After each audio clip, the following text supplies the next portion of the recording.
Hello, here's another video. I'm going on a little bicycle ride. It is a little bit later in the morning. It's about 8 o'clock or so, and it is a rainy day today, but it is dry at this moment, so I'm taking my chances. And I just want to see what else I am able to say on this unusual day. Before I made another video while sitting in my room, and it was interesting how that video came about, because I first spent quite some time just sitting totally quiet by myself, and then I made that video, and now I am really very aware that whenever I say something, it comes out of nothing and it goes into nothing. And this is kind of like the motto of my life. Everything comes out of nothing and it goes into nothing. Oh, and this is probably also why many people have been wondering about me, like, where the hell is this guy coming from? I came out of nothing and I'm going into nothing.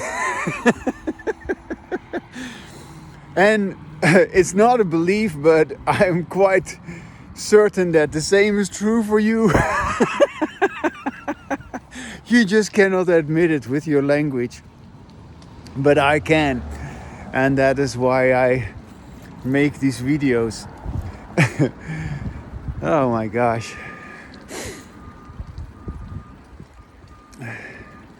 It is so nice, it is one thing to realize, that, and of course that has happened, and I want to sort of reflect on that and sort of just look back also a little bit here about where I've been.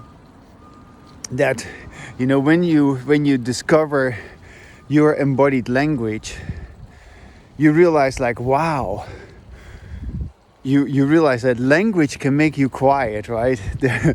You realize that language is in disembodied language, when you do not listen to yourself, language is just always about you being stressed out, and you're being defensive, and you're being uptight, and you're being angry and frustrated, and all these things. There's always a conflict going on, and things are never good enough.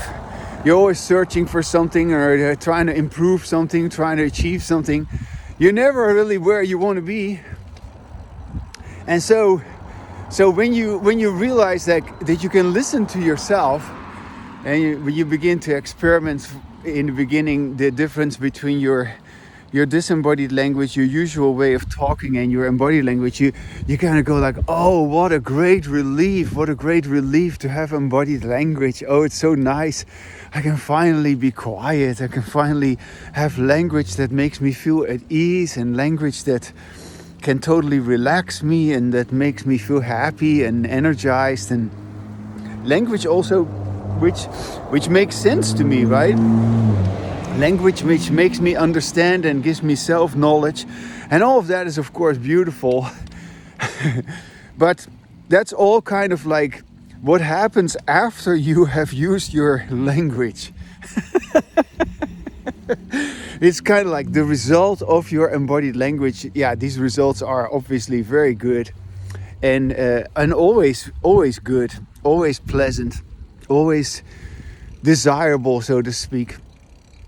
And so, but it is only after you have had more of your embodied language that you begin to realize, like, wow, so that peacefulness that I've always considered to be, because that is inevitably also what happens. You are then inevitably going to consider the peacefulness of your language as the consequence of your embodied language. And it is true. But there's not only you could say a postcedent to your embodied language, something that happens after your embodied language. There's also something that changes about what happens before you have embodied language. Because the nothingness that, you could say, embraces you after you've had your embodied language, the nothingness that feels so wonderful to you after you have spoken, after you have said what you wanted to say, that nothingness, it exists already before you start to speak. Yeah, this is so nice. It is so nice. And that is really kind of like something. Yeah, that's amazing. That's the news today. Yeah.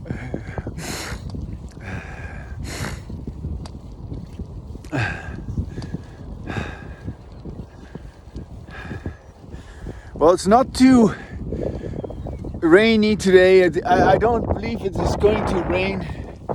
You see, it's cloudy, but it doesn't look like it's going to rain. And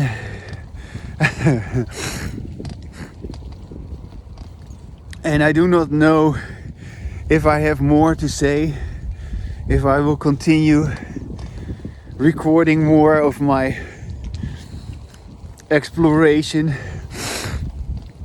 But for now, I'll just keep going. Because what else? Hello. What else is there to do? I don't have anything else to do. Or I don't have anything else to do. I want to do this. I just want to talk about all these things that can now be said. Yeah.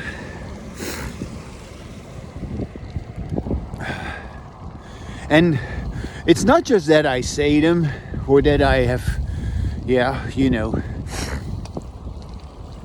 made such a big impact on other people or something like that, or that other people say, oh, that's great.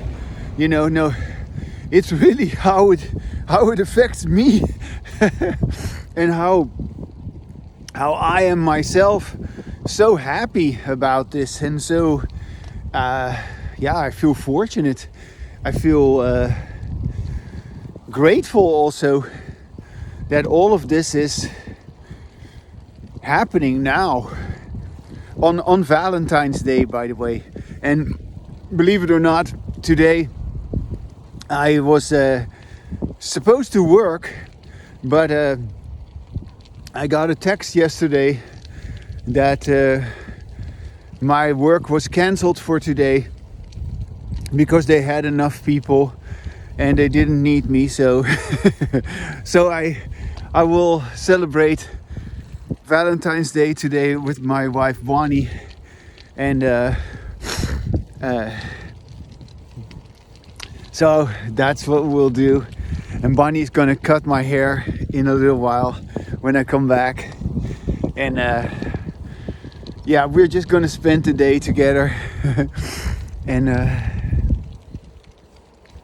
so I'm also happy that I'm having a day off. They probably, if they need me, if for whatever reason somebody else cannot make it today, and when somebody is sick or so, they may still call me. That happens occasionally, but I hope it doesn't happen. I don't mind. I don't mind. I find it okay to not work today. I'll be working again tomorrow and day after tomorrow. That's fine. I work enough. I actually work more than I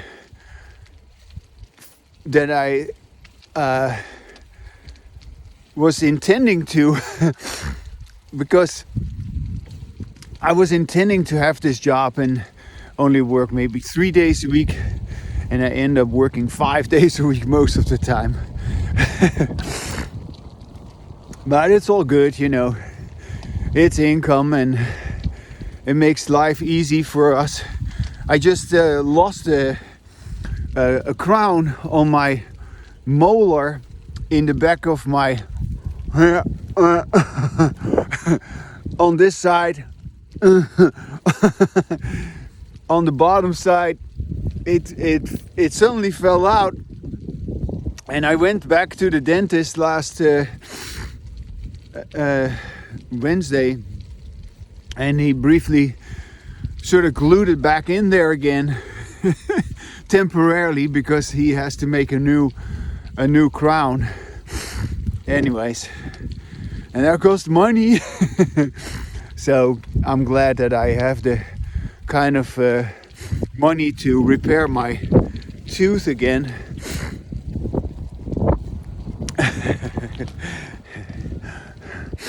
Yeah.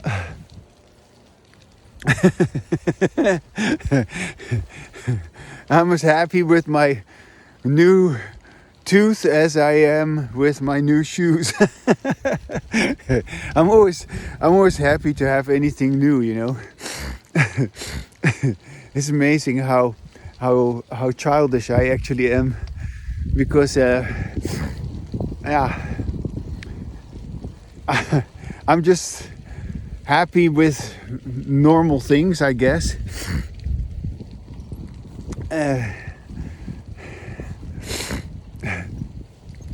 I don't have to have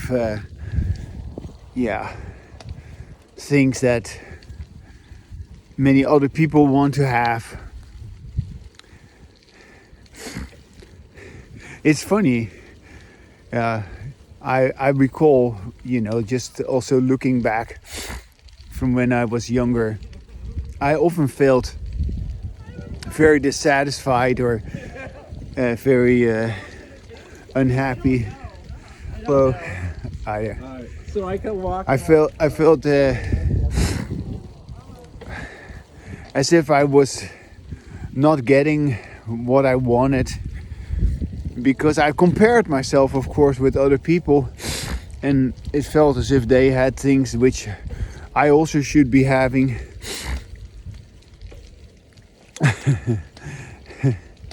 And I try to have these things too, of course, in certain ways. And then when I had them, I didn't seem to care too much for it. You know, people have their, let's say, their careers.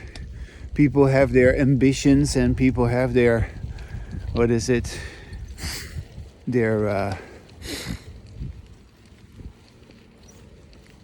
you could say their aspirations. And my aspiration was always about, feeling good, I guess.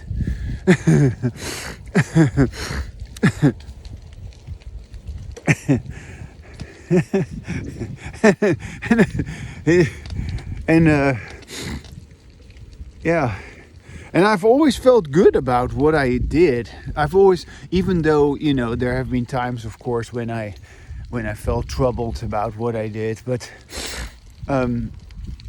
it was also necessary, so to speak, to feel troubled about what I did in order to feel good again. So that's another way of looking at feeling troubled. You're feeling troubled because you actually tried to feel good and you didn't succeed yet. So you need to stop doing what you've been doing so that you can do something else. Yeah. And I've done that. I've done that for sure. Yeah. All right. Now, yeah, I can keep on talking, I know. But, you know, That's just what I like to do when I ride my bicycle. I'm not just, yeah, unless there's a real end to it. Yeah, like, okay, well, now this is a beautiful end of this video. I have this sense that I still want to continue. So why should I stop if I still want to continue? I don't want to. It's funny, you know, how I in this way express my own resistance against disappearing into nothingness.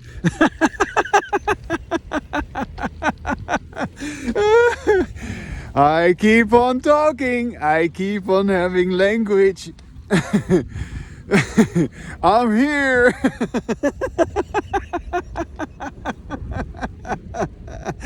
It is so funny.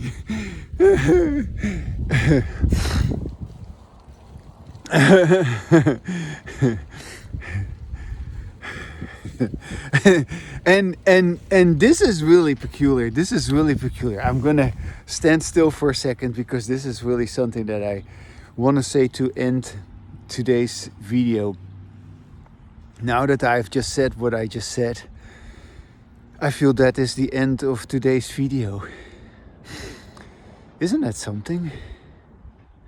I just want to walk a little bit. Yeah, I still want to walk a little bit, just to sort of just.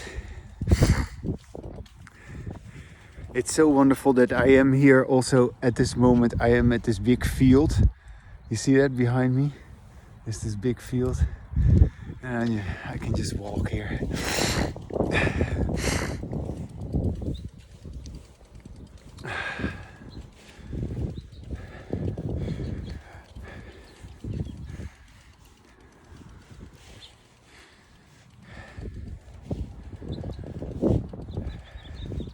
This disappearing into nothingness is just really something all of a sudden. I just find that so enjoyable. Especially to keep talking about it a little bit more. The more I talk about it, the better it gets. Yeah.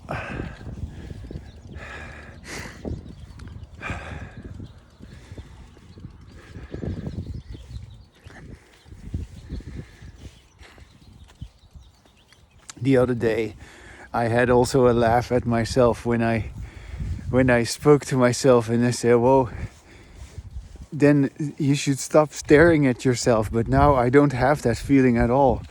Now looking at myself is like staring into nothingness. It's very odd how that has changed in just a day or two. Yeah.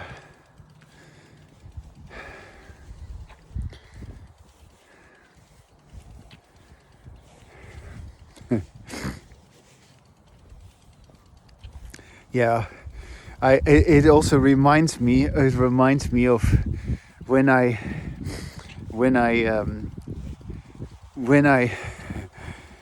for the first time realized that I was enlightened with my embodied language. I just could not believe that I was enlightened.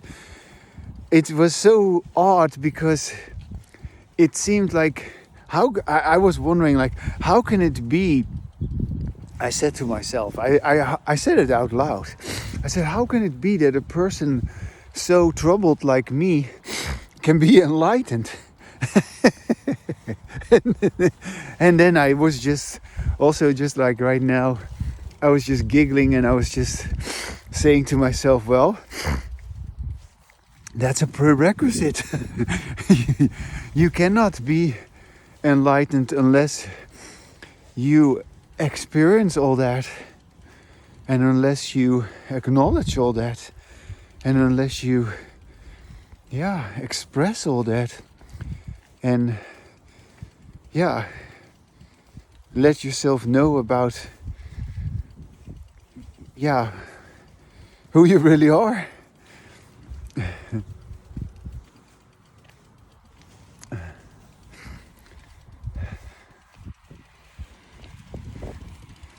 Wow.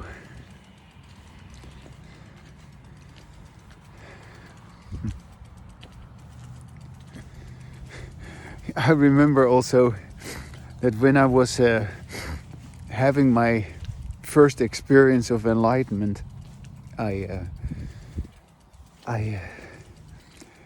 said to myself what I just said, you know, like that I was so troubled. How can I be so troubled? And then I began to speak about myself, about my troubles, you know, like, what are your troubles? Come on. What is your problem, man? You're enlightened. I just kept saying, yeah, but you still do not have the way to talk about it. And I said, no, well then get with it. Get with it. And that's what I did. I really did. And I wasn't having the language yet to express it. I wasn't having the skill yet to express it. The skill to express my own embodied language enlightenment. You know, the language enlightenment. Yeah. And now that skill has has really developed, has really matured, has really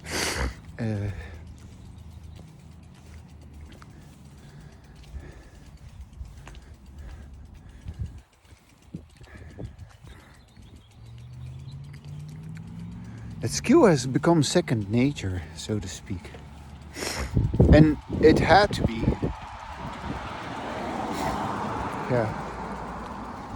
And I had to be alone to be able to also accomplish this. I realize that now. Yeah.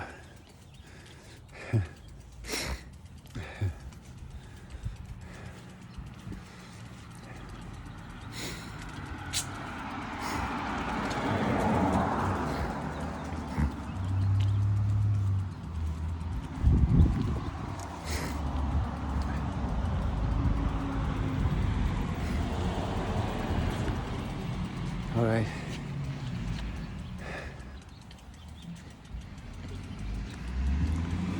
I'm going to leave it here for now.